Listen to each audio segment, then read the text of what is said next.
Hello friends, IAS PCS study के इस online platform पे आपका स्वागत है। दोस्तों, कल की क्लास में मैंने आपको जीएस 2 के सिलेबस को डिकोड किया था और आज आपकी पहली क्लास है। मैंने कल ही आपको बताया था कि हम लोग पहले यूनिट से शुरुआत करेंगे। पॉलिटी एंड कॉन्स्टिट्यूशंस के जो टॉपिक्स हैं उससे हमारी शुरुआत होने वाली है आज की क्लासेस की। आज की क्लास जो मेंस की है वो बहुत इंपॉर्टेंट है। इसमें यूपीएससी ने 2016 में इस पे सवाल पूछा हुआ है। कौन सा टॉपिक है? तो हमें पढ़ना है आज इंडियन कॉन्स्टिट्यूशन के बारे में, उसके हिस्टोरिकल अंडरपिन यानी ऐतिहासिक जो है आपका उसका विकास, इवोल्यूशंस। ठीक है, तो ऐतिहासिक जो परिप्रेक्ष्य है और उसका विकास है उससे हमें पढ़ना है कि किस प्रकार से भारतीय संविधान का विकास हुआ, किन किन ऐतिहासिक घटनाओं ने इसमें योगदान दिया। तो इस तरह से ये जो टॉपिक है ना, इस पे यूपीएससी ने 2016 में एक सवाल पूछा 2016 में कि जो एक्ट है 1935 का, वो कि उसने किस प्रकार से भारतीय संविधान के इवोल्यूशन में योगदान दिया। ठीक इसी तरह से यूपी पीसीएस ने भी कई बार इस पे सवाल पूछे हैं। और आपको ध्यान होगा कि ये प्रीलिम्स में तो हर साल आता है। पिछले साल भी आया था आर्टिकल एक्ट जो था 1833 वाला शायद वो था, और इस बार भी 1935 का कुछ पूछा हुआ है प्रीलिम्स में। तो ये सभी चीज़ें है ना बार बार रिपीट होती हैं। बेसिक सोर्स मैंने कल आपको बताया था कि बेसिक सोर्स इसके लिए क्या होगा, एम लक्ष्मीकांत क्या है, ये बुक पहला चैप्टर इसका बेसिक सोर्स होगा। इसमें मैं आपको कुछ वैल्यू एडिशन करा दूंगा जो मेंस के पर्सपेक्टिव से होगा। इतना काफ़ी है, ये टॉपिक आपका कंप्लीट हो जाएगा। ठीक है, तो मैं आपको रिकमेंड करूंगा कि जो आज आप क्लास देख रहे हैं इसके बाद आपको करना क्या है कि एम लक्ष्मीकांत की जो पहला चैप्टर है, ठीक है, भारतीय संविधान का ऐतिहासिक विकास, तो उसको पढ़ना है, ऐतिहासिक घटनाक्रम को, जिसमें 1773 से जो रेगुलेटिंग एक्ट्स आए हैं वहाँ से लेकर के आपको 1947 के जो एक्ट है वहाँ तक आपको पढ़ना है। इससे आपको क्या होगा कि क्लैरिटी बिल्कुल आ जाएगी और जो चीज़ें मैं बताऊँगा वो चीज़ें भी आप उसको कंप्लीट कर पाओगे। तो अगर आप उठा कर देखो सिलेबस का पॉइंट 1, तो ये मेरे कुछ शॉर्ट नोट्स हैं। जैसे मतलब मैंने इसको जल्दी जल्दी में लिखा इसको, इसमें मैं आपको इसको बहुत सारी चीज़ें इसमें एलोबरेट करूँगा। तो भारतीय इसमें टॉपिक है आपका जो सिलेबस का कि पहला टॉपिक है भारतीय संविधान में ऐतिहासिक आधार क्या है और उसके विकास क्या है, ये हमें करना है। अब जो बातें मैं कुछ बोलूँगा उसको आपको नोट डाउन भी करना है। जैसे कि जिसमें मैं आपको क्या बताऊँगा कि आपको GS2 में जो DS2 का एक लैंग्वेज है, GS2 जो आपका है उसका एक अपना प्रॉपर लैंग्वेज है पॉलिटी का। जब आप आंसर्स लिखोगे मेंस में तो उन लैंग्वेज के कीवर्ड्स का आपको इस्तेमाल करना है। तो मैं आपको जब बात करूँगा कीवर्ड, जैसे कि संवैधानिक व्यवस्था, लोकतांत्रिक गणराज्य, ये सारे क्या कीवर्ड्स हैं। पॉलिटिकल सिस्टम, राजनीतिक, मतलब ये सारी जो कीवर्ड्स हैं ना, इन कीवर्ड्स का बार बार जो है यूज होगा, उन कीवर्ड्स पे आपको फोकस करना है। कीवर्ड्स को ही आपको लिखना होता है आंसर में और उसी से आपको पता चलेगा कि सब्जेक्ट का कितना डेप्थ नॉलेज है। तो अगर हम देखें तो भारत का जो संविधान है इसके बारे में थोड़ा समझें। ये इसका निर्माण क्या हुआ, निश्चित समय पर तो हुआ नहीं किसी भी। ये सिलेबस में टॉपिक क्यों आया, क्योंकि इसका कारण है कि निश्चित समय पर भारतीय संविधान का निर्माण हुआ नहीं। कैसे हुआ, तो क्रमिक विकास हुआ। किसका? भारतीय संविधान का क्रमिक विकास हुआ। अब इन्हीं क्रमिक विकास को हमें पढ़ना है। अब जो भारतीय संविधान है इसी क्रमिक विकास का क्या है, रिजल्ट है, इसी क्रमिक विकास का। अब कैसे हुआ, तो ब्रिटिश शासन के दौरान बहुत धीमी धीमी गति से बहुत सारे एक्ट आए और हम क्रमिक विकास करते रहे क्या, भारतीय संविधान की तरफ। अगर मैं आपसे थोड़ा सा एक चीज़, हाइपोथेटिकल बात है थोड़ा सा, लेकिन ये ट्रू भी है एक तरह से देखें तो, अगर भारत में ब्रिटिश नहीं आते तो क्या जो भारत का संविधान है, वर्तमान स्वरूप है वो उस वक्त तक वो आकार ले पाता? तो ये उत्तर सीधा सीधा होगा कि नहीं। तमाम आलोचनाएं हो सकती हैं, पर एक बात सत्य है कि जो भारतीय संविधान का वर्तमान स्वरूप है, भारत में लोकतांत्रिक प्रक्रिया का जो शुरुआत हुई, ये सभी चीज़ें जो हैं वो कहीं ना कहीं क्रमिक विकास जो है ना, इसी क्रमिक विकास से होता रहा और अंग्रेजों ने इसमें अपना महत्वपूर्ण योगदान भी दिया। ठीक है, तो हम लोगों ने उनकी सिस्टम को अपनाया, उनकी पॉलिटिकल सिस्टम्स को अपनाया, तभी जाकर के हम मध्यकालीन जो मानसिकता थी उससे हम उभर के हम लोगों ने आधुनिक जो पॉलिटिकल एक आधुनिक राज्य की स्थापना हुई, आधुनिक राज्य की स्थापना हुई। वरना हम छिन्न भिन्न होते, ये वास्तविकता है। ठीक है, होता बहुत लेट में होता, मे बी 90s के समय होता, पर होता जरूर। लेकिन क्या हुआ कि जब अंग्रेज आए तो कि उन्होंने क्या किया कि ब्रिटिश शासन ने निरंतर क्या थी कि विस्तार था, उनकी आकांक्षाएं क्या थी, विस्तार लेती थी। ठीक है, विस्तार का। इससे क्या होता था कि उन्होंने भारत का क्या क्या मॉडर्नाइजेशन किया, आधुनिकीकरण किया। अब आधुनिकीकरण किया, थोड़ा सा मैं आपको एक चीज़ बता दूँ। जैसे ब्रिटिश आए तो उन्होंने क्या किया कि जो वो क्या कर रहे थे कि सीधे सीधे जो है वो विस्तार में, मतलब विस्तारवादी मानसिकता थी उनकी, विस्तार में विश्वास रखते थे। इससे उन्होंने क्या किया कि भारत के लोगों का उन्होंने आधुनिकीकरण किया। आधुनिकीकरण, ठीक है, इसको नोट कर लीजिएगा आप, नोट मेरे राइटिंग पे मत जाइएगा क्योंकि मैं टाइप में थोड़ा सा लिख नहीं पाता हूँ, बड़ा दिक्कत होता है। तो ये आधुनिकीकरण किया। अब इससे क्या हुआ कि पाश्चात्य शिक्षा का प्रसार हुआ, पाश्चात्य शिक्षा का प्रसार हुआ। इन शिक्षा के स्वरूप क्या हुआ कि राजनीतिक चेतना डेवलप हुई। किससे डेवलप हुई? राजनीतिक चेतना। किन लोगों में डेवलप हुई? तो जो मध्यम वर्गीय थे, उच्च शहरी लोग थे, और साथ साथ धीरे धीरे गांव के लोगों में, ग्रामीण क्षेत्र में भी राजनीतिक चेतना का विकास हुआ, पॉलिटिकल कॉन्शियसनेस। इन राजनीतिक चेतना का जब विकास हुआ तो इन लोगों ने क्या किया कि भारतीयों ने भी कि विकास और स्वतंत्रता के लिए आवाज़ उठाई, विकास और स्वतंत्रता के लिए आवाज़ उठाई।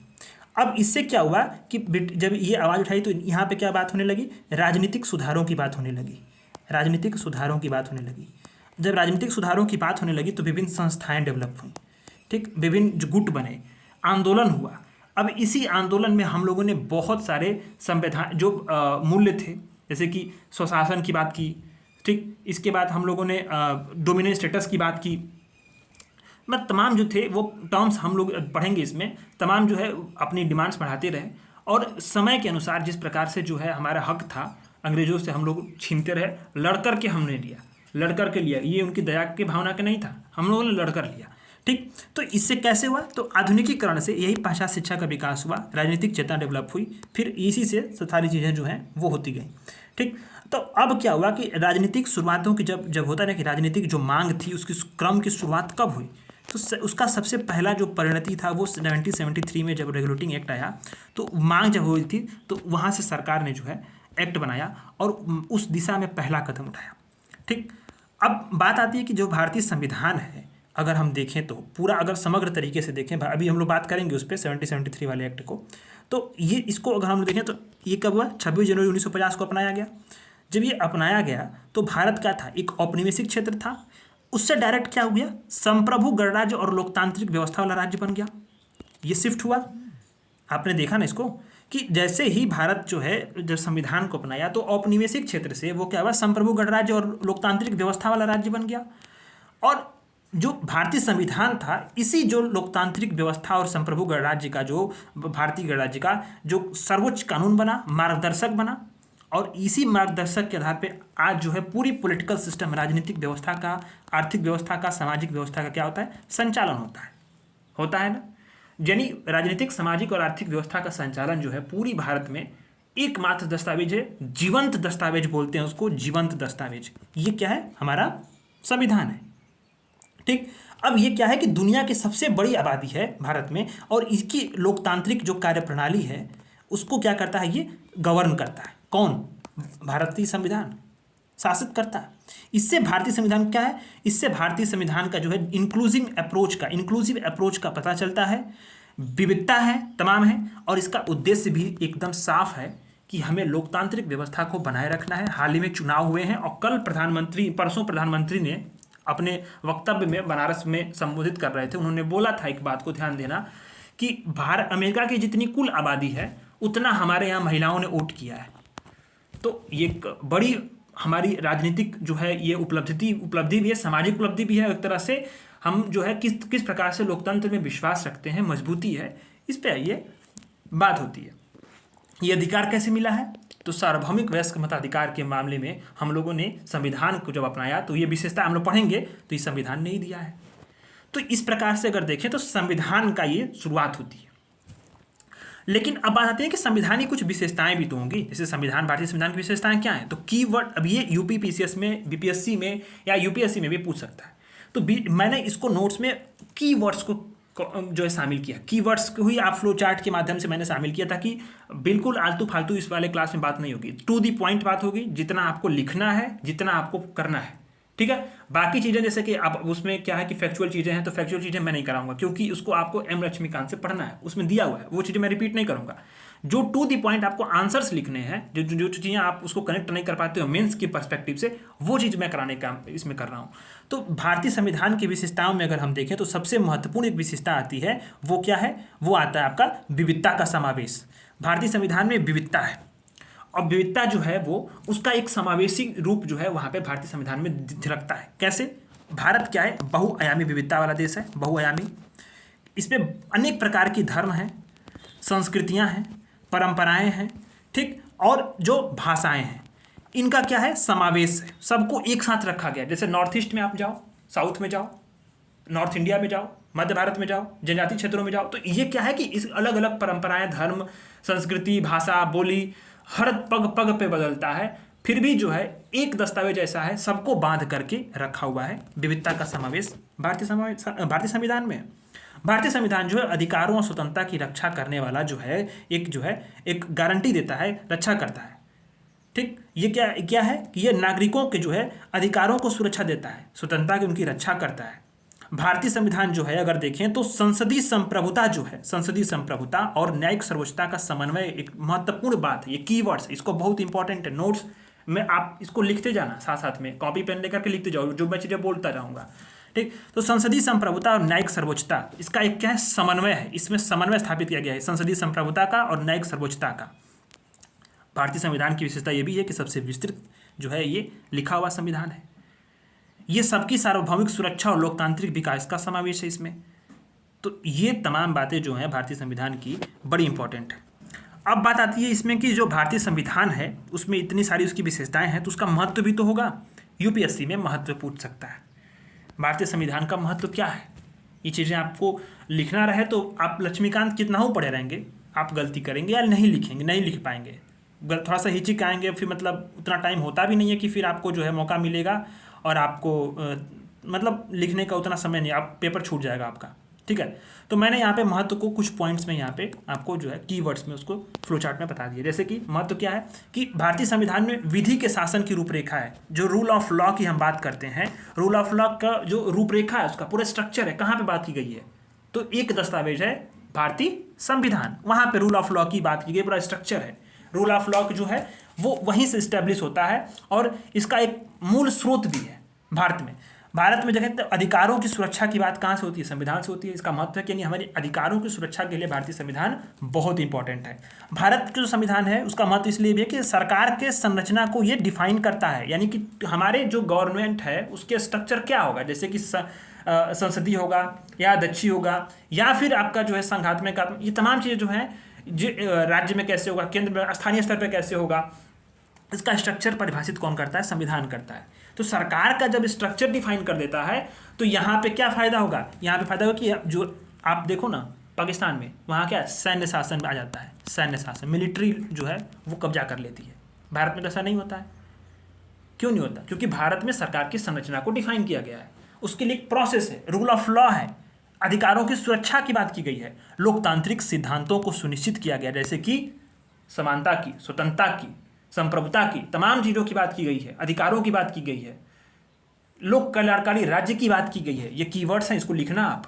ठीक है, शासन में स्थिरता और निरंतरता को भी सुनिश्चित किया गया है, जैसे कि आप गवर्नर का जो कार्यकाल है, सरकार का जो कैसे विश्वास मत हासिल रहेगा तो सरकार स्थिर रहेगी, इसकी बात की गई है। कैसे राज्यसभा के जो सदस्य उनका कार्यकाल क्या है, विभिन्न संस्थाएं जो इंस्टीट्यूशंस हैं उनके सदस्यों अध्यक्षों की जो कार्यकाल क्या होगी, स्थिरता निरंतरता कैसे बनी रहेगी, तो ये सभी चीज़ें कहाँ डिफाइंड है, संविधान में डिफाइंड है। राष्ट्रीय एकता और कानूनी ढांचा में सुसंगतता की बात की गई है, जो हमारे नेशनल यूनिटी की बात की गई है, इंटीग्रिटी की बात की जा रही है, और हमारा जो पूरा लीगल सिस्टम है उसमें कैसे एक तरीके से सामंजस्य बने, सुसंगतता बने, उसकी बात कहाँ पे की गई, कॉन्स्टिट्यूशन में की गई। इसलिए इंपॉर्टेंट है। जो हमारी ज़रूरतें बदल रही हैं और बदलती ज़रूरतें और जो मूल्य हैं उसके बीच के साथ अनुकूलनशीलता, किस तरह से अनुकूलन बनाए रहेगी। जैसे क्या है कि जो मूल्य हैं, संवैधानिक मूल्य हैं, ठीक, उनको कैसे, उनको और हमारे जो वर्तमान में ट्रेंड्स बदल रहे हैं, जैसे कि अभी अगर मैं आपको पॉलिटिकल सिस्टम की बात करूं, पॉलिटिकल स्ट्रक्चर की बात करूं पूरे विश्व में, तो अभी दक्षिण, आप जहां भी चुनाव देखो, दक्षिणपंथी जो मतलब जो राइट विंग के लोग होते हैं, वो क्या है कि वो जो है सत्ता में है, बहुत जगह, मैक्सिमम जगह है, चुनाव जीतते हैं मैक्सिमम जगह। अभी उसकी लहर है। एक वक्त था जब कम्युनिस्टों का भी लहर था, एक वक्त था जब जो बीच के जो लोग हैं, सेंट्रलिस्ट जो हैं उसको कहते हैं, उन लोगों का भी लहर था।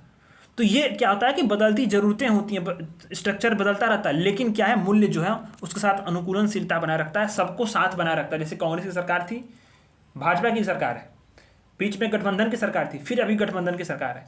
तो इसमें क्या होता है कि तमाम जो ज़रूरतें हैं और जो आवश्यकताएं हैं वो बदलती रहती हैं, लेकिन जो मूल्य है संवैधानिक, उसको साथ बनाए रखने का एकमात्र आधार कहाँ पे है, वो संविधान में है, इसलिए ज़रूरी है।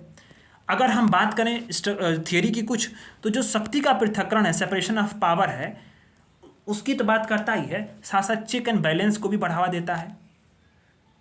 इस तरह से न्यायिक सक्रियता, न्यायिक सर्वोच्चता, ये सभी बात कहाँ पे होती है? ये बात होती है संविधान में होती है।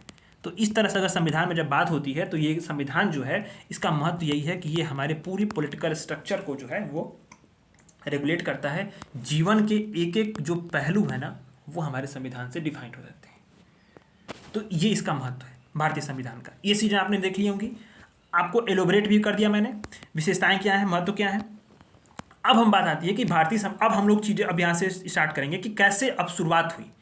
जैसे यहाँ पे बताया गया ना कि इसका ऐतिहासिक आधार, ये हमने अभी आप लोग मैंने क्या पढ़ाया, भारतीय संविधान बताया कि भारतीय संविधान क्या है, कैसे इवॉल्व हुआ था, बातें क्या थी उसमें, और उसका महत्व, विशेषताएं क्या हैं भारतीय संविधान की, और भारतीय संविधान के महत्व मैंने नीचे बता दिया। तो ये चीज़ हमने कर ली। अब भारतीय संविधान का ऐतिहासिक आधार, ये चीज़ हम पढ़ने वाले हैं, ऐतिहासिक आधार और विकास कैसे हुआ। तो ऐतिहासिक आधार में अगर हम बात करें तो ऐतिहासिक आधार और विकास में तो 1773 का रेगुलेटिंग एक्ट आता है। 1773 का रेगुलेटिंग एक्ट आता है, बड़ा इंपॉर्टेंट है। आप जो है इसमें अब यहाँ पे एम लक्ष्मीकांत को साथ में लेकर के आप जब मतलब पढ़ोगे, एक बार क्लास देख लो, फिर एम लक्ष्मीकांत को आप देखना, तो चीज़ें जो है वहाँ पे बहुत अच्छे तरीके से वो क्लियर हो जाएंगी, क्रिस्टल क्लियर हो जाएंगी, और आपको थोड़ा सा वैल्यू एडिशन भी मिल जाएगा। जैसे कि मैं आपको बोलूँ तो 1773 का जो रेगुलेटिंग एक्ट था ना, वो इसका सबसे अधिक संवैधानिक महत्व है। कैसे? तो अगर देखें तो ईस्ट इंडिया कंपनी जो थी, उसको नियमित करने के लिए, उसके कार्यों को और उसको नियंत्रित करने के लिए ये जो एक्ट है वो लाया गया था, ब्रिटिश सरकार द्वारा पहला कदम था। अब यहाँ पे कंपनी का जो शासन था उसके आधार पर क्या क्या संसदीय नियंत्रण रखा गया, यानी संसदीय नियंत्रण जो है इसी माध्यम से रखा जाने लगा, और केंद्रीय प्रशासन की नींव बनी थी। अगर देखें तो अब यह है कि बंगाल के गवर्नर जनरल यहाँ पे इसका डिफाइन किया गया, सर्वोच्च न्यायालय की स्थापना हुई, बॉम्बे और मद्रास प्रेसिडेंसी पर नियंत्रण रखा गया, और पहली बार जो है कंपनी का जो राजनीतिक कार्य है और प्रशासनिक कार्य उसको मान्यता दे करके केंद्रीय प्रशासन की नींव रखी गई, और यहाँ पे संसदीय संप्रभुता, सर्वोच्चता की जो है नियंत्रण की यहाँ पे बात की जाने लगी थी।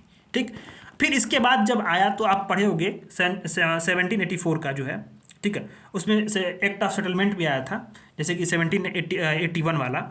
तो उसमें रेगुलेटिंग एक्ट की कमियों को जो है दूर किया गया। उतना हम डिटेल में नहीं जाना, क्योंकि सवाल मेंस में इतना नहीं पूछेगा, ये प्रीलिम्स पर्सपेक्टिव से बातें हैं, लेकिन मेंस में यहाँ पे सवाल नहीं पूछेगा इससे। मेंस में सवाल एक ही पूछा है, और यूपीपीसीएस और यूपीएससी दोनों में वो पूछा है, जो आपका 1935 वाला जो एक्ट है उससे 2 बार यूपीपीसीएस में और बीपीएससी में पूछा, और यूपीएससी में भी पूछा हुआ है। 2016 में यूपीएससी ने पूछा सिर्फ एक बार, इसलिए तो है थोड़ा सा इसमें शॉर्ट में मैंने इसको यहाँ पे कवर किया। बाकी चीज़ें आप मेन वहाँ पे एम लक्ष्मीकांत में तो आप करोगे ही। तो 1784 का पिट्स इंडिया एक्ट था, इसके द्वारा जो है वो नियंत्रण बोर्ड की स्थापना की गई। किस लिए? नागरिक, सैन्य और राजस्व मामलों के लिए। गवर्नर जनरल की शक्तियों का विस्तार हुआ, और पहली बार ब्रिटिश अधिपत्य का क्षेत्र कहा गया किसको? जो कंपनी द्वारा शासित जो क्षेत्र थे। ठीक, इस एक्ट के तहत जो है अगर हम देखें तो भारत मतलब जो नियंत्रण बोर्ड था उसके सदस्यों और कर्मचारियों का वेतन आदि को जो है भारतीय राजस्व से देने की व्यवस्था भी की गई थी। ये चीज़ों का फैक्ट को आपको ध्यान देना। फिर हम लोग मोटे तौर पे आ जाएं तो 1813 का भी चार्टर एक्ट है, ठीक, लेकिन इसको हम लोग उतना मतलब मेंस के पर्सपेक्टिव से नहीं देखना है। जो अगर मेंस के पर्सपेक्टिव से देखें तो हमारा 1833 वाला चार्टर एक्ट थोड़ा इंपॉर्टेंट है, क्योंकि यहाँ पे क्या है कि बिल्कुल अब देखो इसमें शक्तियों का विकेंद्रीकरण यहाँ पे किया गया। ये यूपीएससी ने पिछले साल प्रीलिम्स में सवाल पूछा था, याद करो आप लोग, पिछले साल यूपीएससी 2023 का क्वेश्चन है। गवर्नर जनरल को भारत का गवर्नर जनरल कहा जाने लगा। एकाधिकार का अंत हुआ कंपनी का, और अगर देखें तो यहाँ पे मतलब चीन और चाय, इस पे जो है एकाधिकार था जो था कंपनी का, उसको खत्म किया गया। Open competition for civil services का जो है यहाँ पे प्रयास करने की बात की जाने लगी थी कि इस सिविल सर्विसेज के एग्जाम्स के लिए जो है ओपन कंपटीशंस हों सभी के लिए। दासता को खत्म करने की दिशा में कदम उठाया गया था, बिल्कुल इंपॉर्टेंट है, ये बिल्कुल इंपॉर्टेंट है, इसको ध्यान देना। दास प्रथा को की विधि को उसको मतलब दास प्रथा को जो है विधि के विरुद्ध घोषित कर दिया गया, यानी कि हमें जो है रूल जो लॉ है उसके खिलाफ है। दास प्रथा को खत्म किया गया। अब इसी के एक्ट के थ्रू जो है कब खत्म हुआ? तो 1843 में खत्म हुआ। ये चीज़ को आप नोट कर लेना। यहाँ से केंद्रीकृत सरकार की घोषणा में महत्वपूर्ण स्थापना में जो है महत्वपूर्ण कदम इसी एक्ट के थ्रू यहाँ से लाया गया था। अभी देखेंगे तो भारतीय कानूनों का इसमें इसी एक्ट के थ्रू वर्गीकरण भी किया गया। और 1834 में देखें तो मैकाले जो है उसी की अध्यक्षता में लॉर्ड मैकाले में प्रथम विधि आयोग बना था। इसको मैंने मंथली मैगजीन में कराया था, आप जानते होंगे। फिर अब आता है उसके बाद एक इंपॉर्टेंट एक्ट था, वो 1853 वाला एक्ट है। 1853 वाला एक्ट जो है ये देखना है। यहाँ पे एक बात और की गई थी कि शक्तियों का पृथक्करण की बात की गई। गवर्नर जनरल के जो विधायी और प्रशासनिक कार्य हैं उसको अलग अलग किया गया। ठीक, open competition for civil services में इसको यहाँ पे स्टार्ट किया गया और इस मतलब इसके लिए जो है 1854 में मैकाले समिति की नियुक्ति भी हुई थी। अब यहाँ पे अगर देखें तो स्थानीय प्रतिनिधित्व को भी बढ़ा दिया गया। प्रथम बार जो है भारतीय केंद्रीय विधान परिषद में जो है जगह दी गई स्थानीय लोगों को। मैकाले समिति की गठन भी हुई थी और जो परिषद था उसमें 6 जो नए पार्षद जोड़े गए, जिनको क्या बोलते थे हम लोग, विधान पार्षद बोलते थे। तो ये सारी चीज़ें जो हुई 1853 में हुआ। इसके बाद सबसे इंपॉर्टेंट ट्रांजिशन आता है वो 1857 का जो रिवोल्ट है। इसके बाद जो है वो इसलिए आता है कि यहाँ पे जो है भारत का जो शासन था वो कंपनी से लेकर के ब्रिटिश क्राउन के हाथ में समझा गया, ब्रिटिश क्राउन के हाथ में सौंप दिया गया था। भारत में यहाँ पे मंत्री पद की जो है यानी कि मंत्री पद की व्यवस्था हुई थी। 15 सदस्यों वाली भारत परिषद का सृजन हुआ। ठीक, सीधा नियंत्रण स्थापित किया गया किस पे, भारतीय मामलों पे। किसका, भारतीय जो ब्रिटिश संसद का। कंपनी शासन का यहाँ पे अंत हो गया। राज्य सचिव पद का सृजन हुआ था, गवर्नर जनरल और वायसराय। ठीक है, उसकी सहायता के लिए भारतीय परिषद का गठन हुआ। अब गवर्नर जनरल था वो वायसराय कहा जाने लगा और कंपनी से कंपनी से था उस ताज को सत्ता का हस्तांतरण औपचारिक तौर पर हो चुका था। यहाँ पे एक बदलाव हुआ कि पॉलिटिकल कॉन्शियसनेस, राजनीतिक चेतना का विकास लोगों में हो चुका था। अब जो 1857 का विद्रोह है आप जानते ही होंगे, आप पढ़े ही होंगे, प्रथम स्वतंत्रता आंदोलन कहा जाता है। अब यहाँ पे इसलिए बता कि क्योंकि लोग जो है राजनीतिक तौर पे सजग हो चुके थे। अंग्रेजों की जो डॉक्ट्रिन ऑफ लैप्स हो गया या फिर तमाम प्रकार की जो नीतियाँ थीं उससे वाकिफ़ हो चुके थे। अपने हक, हुकूक और अधिकारों के लिए जो है वो आवाज़ को उठा रहे थे। सहयोग की नीति का भी जो है यहाँ पे अब क्या करने लगी, जो अब जब इस तरह से पॉलिटिकल कॉन्शियसनेस का विकास हुआ तो अंग्रेज जो थे वो सहयोग की नीति की तरफ आने लगे। मतलब अंग्रेज जो थे वो कोऑपरेट करने लगे पॉलिटिकल कॉन्शियसनेस का विकास होने के बाद सहयोग की नीति की तरफ। ठीक, तो जो सहयोग की नीति के जब उन्होंने शिफ्ट किया तब उसके बाद सबसे इंपॉर्टेंट जो एक्ट आता है वो है भारत परिषद अधिनियम 1861। ये बड़ा इंपॉर्टेंट फेज है, बहुत इंपॉर्टेंट फेज है। इसके पहले जो है 1858 वाला जो है वो आपका आता है जो भारत शासन अधिनियम है, मतलब वही 1857 के विद्रोह के बाद। लेकिन ये वाला एक्ट जो है 1861 का, ये बड़ा इंपॉर्टेंट है। तो अब ये इसलिए इंपॉर्टेंट है ना क्योंकि इसमें एक बात की गई थी पॉलिटिकली तौर पे। जो चीज़ें यहाँ पे देखो कि पहली बार जो भारतीयों का प्रतिनिधित्व था या लोकप्रियता था, उसका पहला जो एलिमेंट है, तत्व है ना, उसको शामिल किया गया। कहाँ, विधायी परिषद में जो गैर सरकारी सदस्य थे उसके द्वारा यहाँ पे लोगों को मनोनीत किया गया पहली बार। और इससे क्या हुआ, विकेंद्रीकरण की जो प्रक्रिया थी ना वो प्रारंभ हुई 1861 के भारत परिषद अधिनियम के तहत। विकेंद्रीकरण, डिसेंट्रलाइजेशन की प्रक्रिया आरंभ हुई।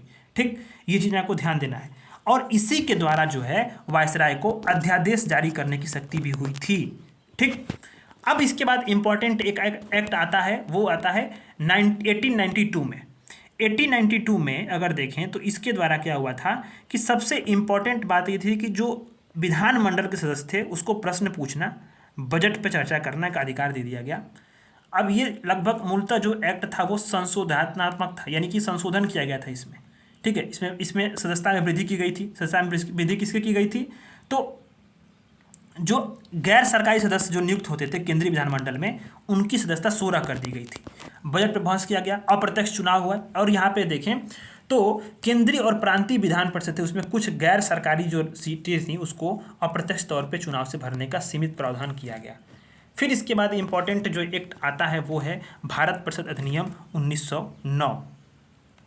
1909 इसलिए आता है क्योंकि इसको बोलते हैं मार्लियामेंटो सुधार, बहुत इंपॉर्टेंट है। अब इसके जो जन्मदाता थे वो भारत सचिव मार्ले थे और गवर्नर जनरल मिंटो थे, लॉर्ड मिंटो। तो मार्लियामेंटो सुधार इसको बोलते हैं। पहली बार जो है चुनाव का प्रावधान इसमें किया गया, पहली बार चुनाव का प्रावधान। ठीक, लेकिन इसमें पृथक निर्वाचक मंडल जो था ये जो है गजब का, मतलब भारतीय राजनीति में इसने जहर बो दिया। इसी से भारतीय राजनीति में सांप्रदायिक प्रतिनिधित्व की शुरुआत हुई और इसकी परिणति जो है वो आप देखते होंगे विभाजन के स्तर पे देखती है। बड़ा ये खतरनाक जो था वो, मतलब विषयों का विभाजन, केंद्र में ये सब तमाम द्विसत्तात्मक व्यवस्था, ये सारी चीज़ें जो हैं वो होनी शुरू हो चुकी थी। ये भारत शासन अधिनियम 1919 में हुआ। लेकिन मार्लियामेंटो सुधार ने इसमें जो है उसने अपना क्या किया था कि काम कर दिया था। जो कुछ के लिए वो जो एक्ट बनाया गया था उसने भारतीय राजनीति में जहर बो दिया। या इसमें भारतीयों का समावेशन करने की बात तो की गई थी, किंतु जो इसका उद्देश्य था वो कहीं ना कहीं इसके पीछे काला, उसका जो है अंग्रेजों का जो दिमाग है ना, काला दिमाग वही था। अगर इसमें देखें तो मुस्लिम सदस्यों का चुनाव कौन कर सकता था? मुस्लिम मतदाता। यानी इस तरह से क्या हुआ, सांप्रदायिक निर्वाचन का जनक इसको किसको बोलते हैं? मिंटो को बोलते हैं। अगर हम देखें तो केंद्रीय और प्रांतीय विधान परिषद थे, उसको पहली बार बजट पे वाद करने और सार्वजनिक हित के विषयों पर प्रस्ताव पेश करने की बात की गई थी। और सबसे अगर बात है तो सत्येंद्र नाथ सिन्हा जो थे, सत्येंद्र नाथ सिन्हा ये क्या बने थे? वायसराय की कार्यपालिका परिषद में प्रथम भारतीय सदस्य बने थे। तो इस प्रकार से जो है ये जो भारत परिषद अधिनियम 1909 था, यानी मार्ले मिंटो सुधार, वो आया था, जो कि सांप्रदायिक प्रतिनिधित्व की शुरुआत करता है। इसके बाद आता है भारत शासन अधिनियम 1919, मॉन्टेग्यू चेम्सफोर्ड सुधार की यहाँ पे बात होती है। मैं इसमें अगर देखें तो केंद्र में द्विसदनात्मक जो व्यवस्था थी, विधायिका थी, उसकी स्थापना हुई थी। ठीक है, द्विसदनात्मक जो है विधायिका की स्थापना किसने की थी? तो भारत शासन अधिनियम 1919 में हुई थी। प्रथम कौन था? तो राज्य परिषद, और दूसरा कौन था? तो केंद्रीय विधानसभा। ये सारी चीज़ें आपने पढ़ी होंगी, ये चीज़ें एनसीईआरटी में, उसमें बेसिक लक्ष्मीकांत में सभी चीज़ें दी हुई हैं। ठीक, तो इसमें अगर आपको इंपॉर्टेंट ध्यान देना है तो कार्यकारी परिषद में भारतीय सदस्य की नियुक्ति हुई, द्विसदनात्मक विधानमंडल था, विकेंद्रीकरण की बात की गई थी, प्रांतों में द्वैत शासन की भी बात यहाँ पे की गई थी। ठीक, अब ये चीज़ों को अगर आपने देख लिया है तो ये मेंस के लिए जानना जरूरी है, क्योंकि अगर आपसे सवाल पूछ दे कभी कभी तो चीज़ें थोड़ा सा आपको आना चाहिए, और इसको आप बेसिक लक्ष्मीकांत से पढ़े रहोगे तो फैक्ट आप लिख लोगे। इसके बाद अगर हम देखें तो इसमें एक महत्वपूर्ण सुधार ये भी होता है कि बीच में साइमन कमीशन भी आता है। साइमन कमीशन, इसने जो है संसदीय उत्तरदायित्व की अस्वीकृति कर दी थी, प्रांतों में प्रतिनिधि सरकार की बात की गई थी, पृथक निर्वाचक मंडल सांप्रदायिक निर्वाचन क्षेत्र को विस्तार करने की बात की थी, और संघीय सरकार की आवश्यकता की यहाँ पे इसने बात की थी। फिर इसके बाद नेहरू रिपोर्ट भी आती है, भारतीय संविधान के विकास में एक बड़ा बदलाव है, बड़ा कदम था इसका, नेहरू रिपोर्ट का बड़ा अपना एक उसका महत्व है इस नेहरू रिपोर्ट का। इस नेहरू रिपोर्ट ने जो है वो भारत में पहली बार डोमिनियन स्टेटस की मांग की, उत्तरदायी सरकार की बात की, सार्वभौमिक वयस्क मताधिकार की बात इसमें की गई थी, मौलिक अधिकारों का समावेश भी नेहरू रिपोर्ट में किया गया था। इसलिए भारतीय जो संवैधानिक यात्रा है इसमें नेहरू रिपोर्ट का बड़ा इंपॉर्टेंट योगदान है। इन सभी पॉइंट्स को आपको बस जानना है। अब जब इसको अगर आप देखो तो इसके बाद आपका आता है सबसे इंपॉर्टेंट भारत शासन अधिनियम 1935। भारत शासन अधिनियम जो 1935 आता है ना, इसका अपना एक इम्पॉर्टेंट महत्व है, और ये यूपीएससी और यूपीपीसीएस ने पूछा हुआ। यूपीएससी ने 2016 में इस पे सवाल पूछा, और यूपीपीसीएस ने भी इस पे सवाल पूछा हुआ। तो इस तरह से ये बड़ा इंपॉर्टेंट हो जाता है कि अगर हम देखें तो 1930 में, 31 में और 32 में क्या हुए थे? गोलमेज सम्मेलन हुए थे। अब इन सम्मेलन में विचार हुआ, फिर इसके बाद 1933 में पहली बार जो है वो फिर क्या हुआ था? सुधार योजना पेश हुई, और इसमें व्हाइट पेपर प्रकाशित किया गया, जिसमें क्या था कि उत्तरदायी सरकार की बात की गई थी। उत्तरदायी सरकार की बात की गई, और केंद्र में, ये राज्यों में माने प्रांतों में उत्तरदायी सरकार, और केंद्र में आंशिक रूप से उत्तरदायी सरकार होगी, ये बात यहाँ पे की गई थी। और इन्हीं पे सुधारों पे बात करते हुए फिर 1935 का जो ये एक्ट जो है वो बनता है। ये 1935 का जो एक्ट बनता है ना, इन्हीं बातों पे ये पूरा फोकस था। अब 1935 के एक्ट का सबसे इम्पॉर्टेंट पहलू की अगर हम बात करें, सबसे इम्पॉर्टेंट पहलू इसमें है इसकी प्रस्तावना बात की थी इसमें, क्योंकि यूपीएससी ने सवाल पूछा है तो ये इम्पॉर्टेंट है, क्योंकि इसका बहुत सारा कॉर्बन कॉपी जो है हमारे संविधान में लिया गया डायरेक्ट। तो प्रस्तावना थी कि 1935 के एक्ट में जो है कोई नई प्रस्तावना नहीं थी, कोई भी नई प्रस्तावना थी नहीं। ये 1919 का ही जो है वो अगर देखें तो पूरा ढांचा जो है उसको उठाया गया था उसमें। इसमें इस वाले एक्ट में ब्रिटिश संसद की सर्वोच्चता बात की गई थी, ब्रिटिश संसद की सर्वोच्चता की बात की गई थी। ब्रिटिश संसद सर्वोच्च होगा, ठीक, संशोधन या सुधार के लिए। अच्छा, प्रांतीय स्वायत्तता की बात की गई, प्रांतों में जो है वो स्वायत्तता हो, ऑटोनॉमी दिया गया उनको। सबसे बड़ी विशेषता थी कि प्रांतों से जो है द्वैत शासन था उसको समाप्त करके वहाँ पे उनको एक नया संवैधानिक दर्जा दिया गया, और यहाँ पे क्या है कि पूर्ण स्वायत्तता उनको दी गई थी आंतरिक तौर पे। केंद्र में जो है यहाँ पे द्वैत शासन स्थापित किया गया। ध्यान देना है, केंद्र में द्वैत शासन स्थापित किया गया, ठीक। और इनके विषयों को दो भागों में, एक तो आरक्षित विषय, दूसरा हस्तांतरित विषय, इसमें डिवाइड किया गया।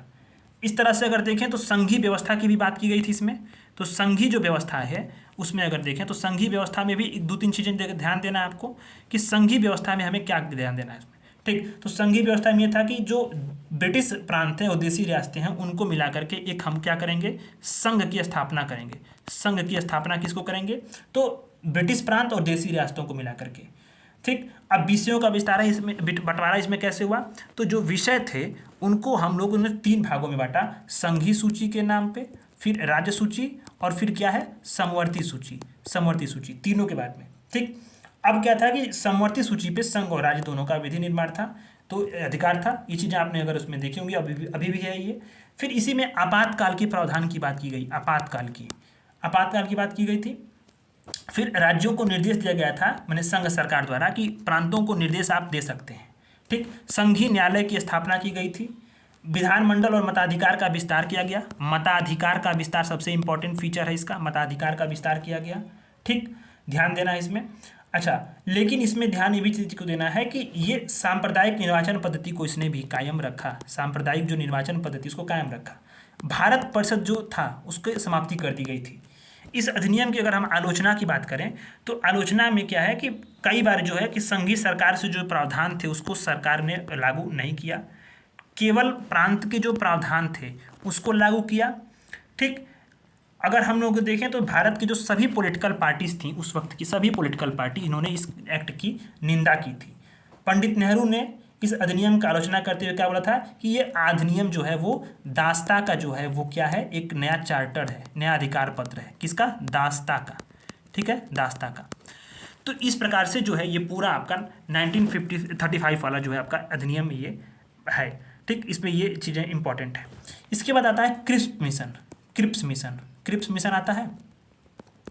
थोड़ा राइटिंग पे इग्नोर करना, कल से राइटिंग ठीक हो जाएगी, क्योंकि मेरा जो पेन है ना वो थोड़ा डिस्टर्ब हो गया था, तो पेन से दूसरा वाला पेन यूज कर रहा हूँ, थोड़ा सा लिख नहीं पा रहा हूँ उससे। कल वो बन के आ जाएगी, उसको मैंने बनाने को दे दिया है, बन के आ जाएगी तो फिर राइटिंग भी अच्छी हो जाएगी, उसमें कोई दिक्कत नहीं होगा। तो क्रिप्स मिशन क्या है, 22 मार्च 1942 को जो है ये भारत आया था। स्टेफोर्ड क्रिप्स था उन्हीं के नेतृत्व में। तो इसने क्या किया कि इसने भारत का जो वैधानिक गतिरोध था ना उसको दूर करने का प्रयास किया, और कई सारे उसने प्रस्ताव रखे, उसको बोलते हैं हम लोग कि क्रिप्स प्रस्ताव। फिर इसके बाद हम लोगों ने वेबल योजना को देखते हैं। वेबल योजना ये भी एक इंपॉर्टेंट है भारतीय संविधान की दिशा में। ये कब आया था, तो अक्टूबर 1943 में आया था ये।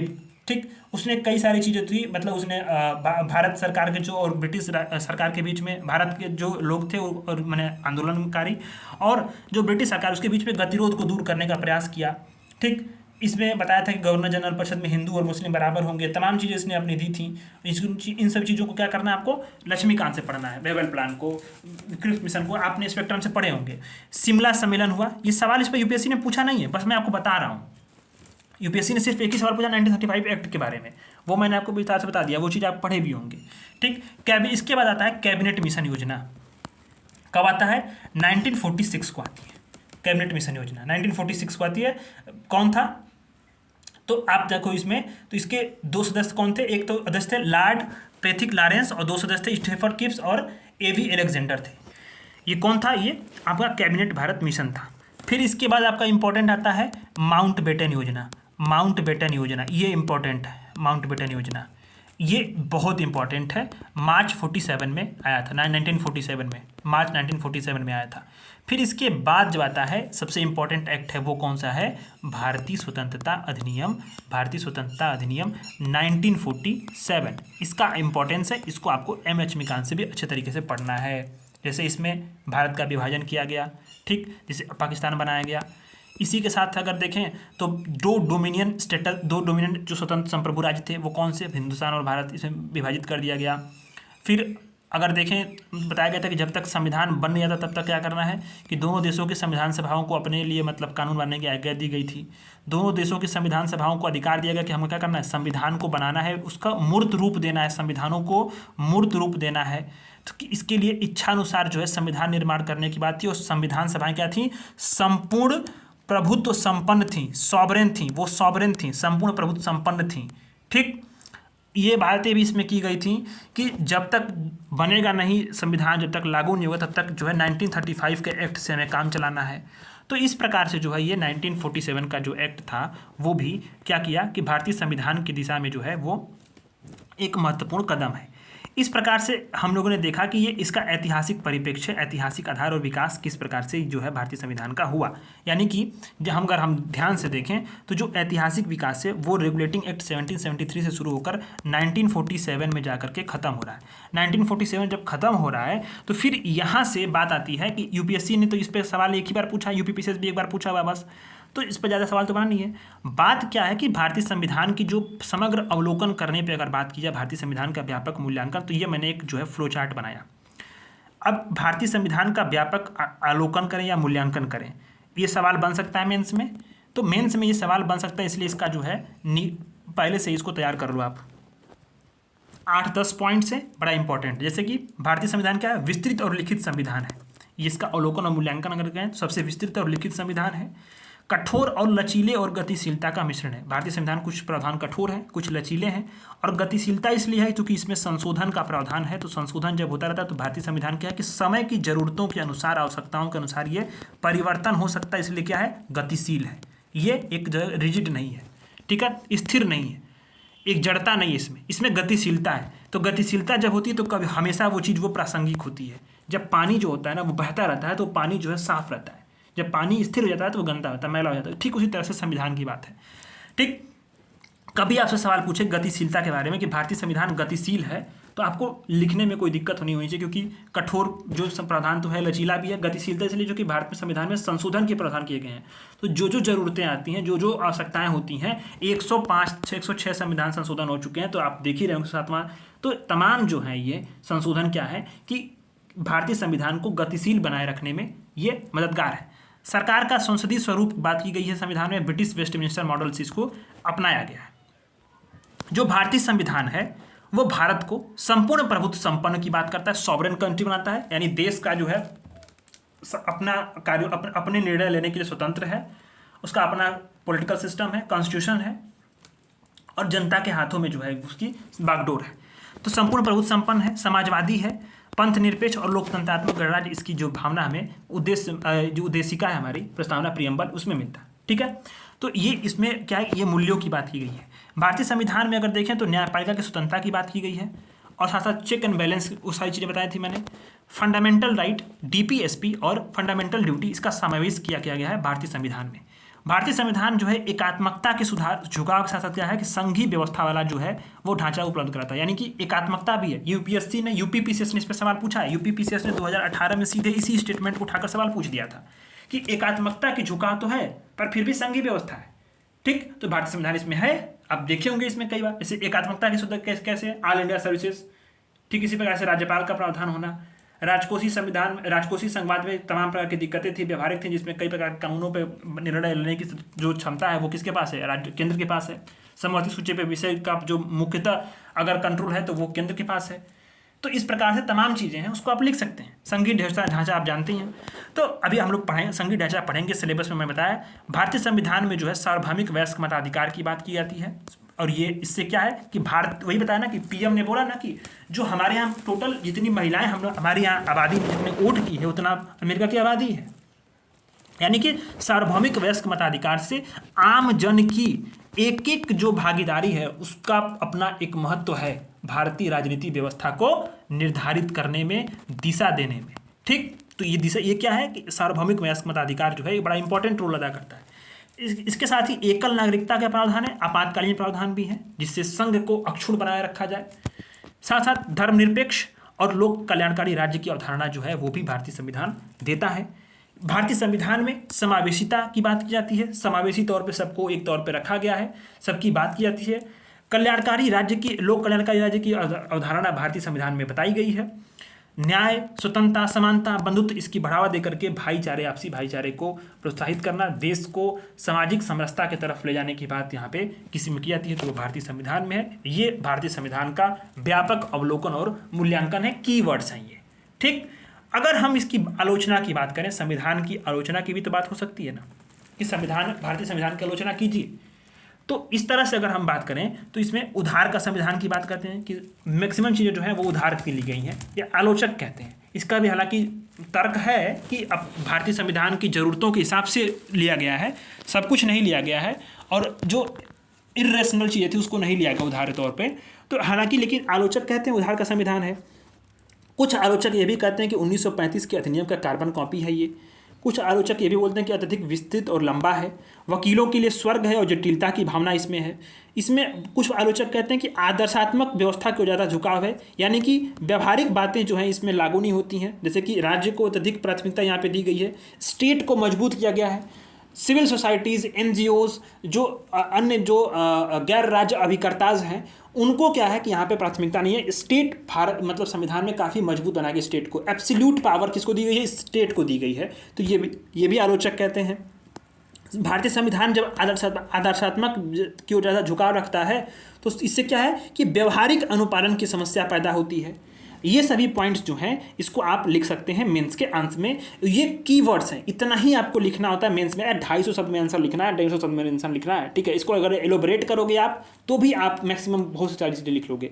तो कीवर्ड्स को मैंने शामिल किया है, यानी मैंने आपको क्या बताया कि भारतीय संविधान के बारे में कि सब संविधान जो है वो किस प्रकार से इवॉल्व हुआ, इसका क्या महत्व था, किस तरह से औपनिवेशिक से हम लोग जो है संप्रभु गणराज्य की तरफ बढ़े, लोकतांत्रिक व्यवस्था किस तरह से हमारी उद्भव हुई, उसकी विशेषताएं भारतीय संविधान की क्या हैं, महत्व क्या है, और ऐतिहासिक जो आपका जो आधार है विकास है वो कैसे शुरू हुआ। ऐतिहासिक आधार में तमाम जो एक्ट्स थे, इन एक्ट्स को करना क्या है आपको कि मैंने इसमें बहुत शॉर्ट में लिखा है क्योंकि इस पर मेंस पर्सपेक्टिव से चीज़ें नहीं है, थोड़ा सा आपको जानने के लिए, नहीं तो आप नहीं लिखेंगे तो फिर आप लोग हल्ला करोगे कि सर इसको छोड़ दिया।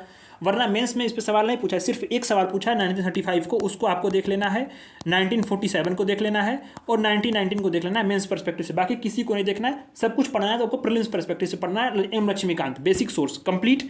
अब यहाँ पे मैंने आपको सवाल ये पूछ सकता है मेंस में, तो उसको मैंने यहाँ पे शामिल किया कि भारतीय संविधान का व्यापक अवलोकन और मूल्यांकन क्या है। तो क्या लिखिए, तो लिखने को आएगा तो आपको 10 पॉइंट्स मैंने जो है यहाँ पे नोट कराए हैं, बहुत सारी चीज़ें हैं। फिर भारतीय संविधान की जो है आलोचनाएं हैं, तो आलोचनाओं को मैंने जो है यहाँ पे बता दिया। इन 10-5 आलोचनाएं जो हैं इसको अगर आप याद किए रहोगे तो आंसर लिखने में दिक्कत नहीं होगा। यानी अगर हम सिलेबस की बात करें तो सिलेबस का जो ये पॉइंट है ना, ये Indian constitution, historical underpinnings, evolutions, ये हमने देख लिया है। फीचर्स भी ऑलमोस्ट हमने देखा ही है, क्या उसके फीचर्स हैं भारतीय संविधान के, लेकिन इसके फीचर्स को हम लोग नेक्स्ट क्लास में अलग से देखेंगे, फीचर्स को थोड़ा सा और एलोबरेट करेंगे। तो आज की क्लास में हम लोग इवोल्यूशंस, हिस्टोरिकल अंडरपिनिंग और भारतीय संविधान, भारतीय संविधान क्या है, उसकी विशेषताएं, उसका महत्व, उसके ऐतिहासिक परिप्रेक्ष्य और विकास, इसको हम लोगों ने देखा है। कल की क्लास में फीचर देखेंगे और अमेंडमेंट्स देखेंगे और सिग्निफिकेंट प्रोविजंस भी देखेंगे। तीन जो यूनिट है, तीन जो टॉपिक्स है उसको कल की क्लास में देखेंगे। और परसों हम लोग क्लास करेंगे बेसिक स्ट्रक्चर डॉक्ट्रिन का। बेसिक स्ट्रक्चर पर यूपीएससी यूपीपीसीएससी ने भर भर के सवाल पूछे हैं और हर साल आता है। तो तीसरी क्लास में, यानी 3 क्लास में 1 यूनिट आपका कंप्लीट हो जाएगा सभी चीज़ों में। इस तरह से मैंने आपको बताया था कि 1 महीने जो है 40 दिन, 1 महीने 10 दिन, यानी 40 दिन में आपका पूरा GS2 मैं करा दूंगा। बिल्कुल शॉर्ट नोट्स जो है ये मैं आपको कंपाइल करके दे दूंगा बाद में, जब सारी क्लासेस कंप्लीट हो जाएंगी। जो चीज़ें मैं नहीं इसमें लिखा हूँ नोट्स पे, मैं उसको बोल के बता रहा हूँ, तो उसको आप नोट कर लेना, ठीक है। कीवर्ड्स को आप फोकस करो। और थोड़ा सा लिखने में समस्या हुई है क्योंकि पेन थोड़ा सा बताया ना कि डिस्टर्ब हो गया था, दिक्कत हो गई थी, तो वो बन के आ जाएगी। तो कल लिखने में कोई समस्या नहीं होगी टैब पे, तो वो सारी चीज़ें भी है, राइटिंग वगैरह की टेंशन नहीं रहेंगी, नोट करा दूंगा प्रॉपर में, ठीक है। तो क्लास कैसी लगी फीडबैक जरूर दीजिएगा। धन्यवाद।